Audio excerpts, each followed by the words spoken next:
Hi! In this video, we will quickly tell you about free IP blocking in Google Ads. How much does TrafficGuard cost? Without a trusted anti-fraud tool in place, it is hard to know which IP addresses are sources of invalid traffic. Unfortunately, neither Google Ads nor Google Analytics provides this level of visibility. TrafficGuard Protect PPC gives you granular visibility of your traffic quality, and depending on your budget, you might even get it for free.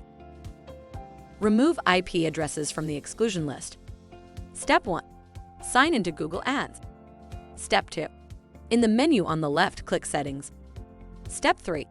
You will now see a list of all campaigns across your account. Select the one you would like to exclude an IP address from. Step 4. Click Additional Settings to see the IP address exclusions option. Step 5. Remove any IP address exclusions that you don't want to apply. Step 6. Click Save. Limitations of manually blocking IP addresses.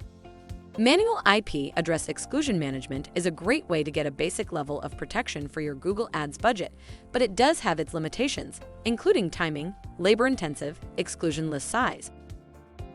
TrafficGuard's PPC protection makes it easy for businesses of all sizes to protect their Google Ads campaigns from click fraud. Getting set up is simple and takes just minutes. TrafficGuard actively monitors your Google Ads traffic and automatically blacklists sources of invalid traffic 24/7. Thank you. I hope that information helps. Don't forget to subscribe to our YouTube channel for more information about TrafficGuard and discover my business solutions for your business. Bye.